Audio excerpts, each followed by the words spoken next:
nostalgia critic. I remembered, so you don't have to. Hey, what's with the princess hate? Yes, most little girls fantasize about being a princess at some point. With their elegant beauty, kind heart, and enchanted surroundings, the princess for many is the epitome of femininity. But there's been a bit of a backlash in the past several years, saying that the princess stereotype is a more damaging fantasy than an encouraging one. Even I've had my rants on the overuse of it in media. You're not really a princess, you just took the title because it sounds cute. So, is it just innocent make-believe, or is there really something to get angry about? Well, in order to answer this, we should probably look at what the majority of people take the most offense at. And I guess it's only the most logical, albeit cliche, to look at the most famous lineup of princesses, Disney.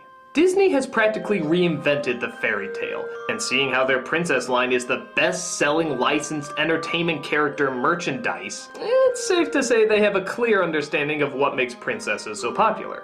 What do they have in common? Well, they're all pretty, they're all kind, they all have various clothes and accessories you can buy for them. But naturally, the intrigue in owning one has to come from their personalities formed in the movies, which many consider, from an ethical point of view, not the best role models. They don't do anything many complain, they're just damsels waiting to be rescued and never take responsibility in getting things done for themselves, instead relying on their status and or beauty to get them what they want, which in most cases is just a man. And sometimes that's true. Sleeping Beauty, for example, I still stand by as one of the most forgettable characters in Disney history. Yeah, we all know the iconic image, but her fantasy extends to her doing absolutely nothing while her true love comes to save the day. And what of course happens? She does absolutely nothing while her true love comes to save the day. And on top of that, she has nothing else to make her stand out, be unique, or have any specific characteristics. So yeah, the argument is pretty valid there. But fuck it, I'm gonna defend the other ladies a little bit. Not that they're always the best, but there's still good virtues that can be learned from them. Snow White's kindness and helpful nature, for example, serves as a second mother for the dwarves. And anyone that says being a mother doesn't make a hard-working, responsible woman clearly has never been one. It's work, and worse about it is that you don't even get paid for it. So the fact that she can still be pleasant while also teaching the dwarves responsibility may not be major, but it's still something. But many would argue it's one thing for one of them to fall into that category, what about three? We mentioned Sleeping Beauty before, but Cinderella is often the biggest offender to the sit back, do nothing, and let someone else save the day routine. Again, to her defense, she's working her ass off. I mean, like, every second she's on screen, she's doing something. And in the end, she's rewarded for her hard work and kindness, even in the face of such nastiness. And if your argument is this is still not a good role model, that it won't inspire people to go out there and achieve, guess whose favorite fairy tale this was? Yep, the D-Man himself who supposedly started this whole controversy, Disney. He said Cinderella was his favorite because he often felt like her, working as hard as he could every day until destiny finally gave him a chance. And that hard work and kindness can result in a virtuous reward. But what does that arguably greatest businessman, creative genius, and heartwarming icon know? Slacker. Now granted, while I don't think these characters are that bad, it's clear to acknowledge that these women were limited to the roles that women were expected to have at the time. In the following years, the princesses would be a little bit more proactive, taking more chances and forming more definitive personalities.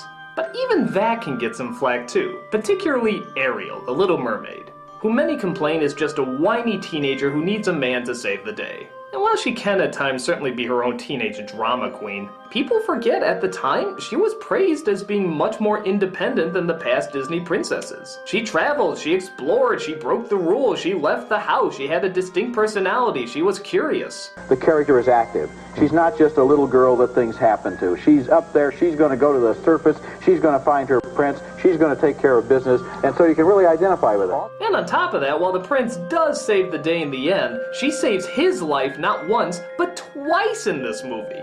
Hell, if we want to get technical about it, I'm surprised more people weren't pissed off at Jasmine. I mean, yeah, she fights for her independence once and even takes a chance in living her own life, but she quickly returns to the world she said she hated, stays in it, and constantly lets her boyfriend save her. But nevertheless, the complaints were heard. And the Princess brand over the years has made an effort to try and make their ladies more and more independent, having them save the male just as many times as the male saves them, while still keeping true to the kind and moral virtues that, let's face it people, are enforced in every Disney character, not just the princesses. Be nice, be kind, be true to your heart. When has that not been a major part of the lesson in a Disney film? So after looking them all over, I'm not sure if it's entirely Disney's fault for the negative stereotype. Okay, it didn't always help, but in many respects, it did help. They're still trying to teach the importance of patience and kindness, which are great virtues for any gender. And Disney is even pushing harder to make their most marketable icons be a symbol of strength and honor, as seen in these recent ads. I am a princess. I am brave, even when I am scared. I believe compassion makes me strong. Kindness is power. So if the virtues that the massive Disney's promoting isn't the problem with the princess icon, what is? I'll admit, something was rubbing me the wrong way for years about girls wanting to be princesses. I just couldn't put my finger on it. But then the answer came to me when I saw Bridge to Terabithia, which is a god-awful flick, by the way. In fact, note to self-review, Bridge to Terabithia. When our main lead brings his little sister into his fantasy land. Is there a king? Are you the king, Jess? Only if you're a princess. Wait a minute. Why is he king and her princess? Shouldn't it more logically be king and queen? In fact, even more recently in Wreck-It Ralph, why is it when the king is destroyed, again, it's a princess who rules the land and not a queen? In fact, how come in a lot of nostalgic shows and movies I've reviewed, even if the original ruler is gone, they still hold the title princess? Yeah, Princess Sally, Princess Lana, hell, even Princess Leia, all their parents are out of commission. And yet they still hold on to the title of princess and not queen. Why does that seem more marketable for some reason? And that's when it suddenly hit me. It's not necessarily the virtues of the princess that piss people off, maybe it's the title. Why is it so many boys want to be king? Because they want the power and responsibility to control and change things. Hail to the king, baby.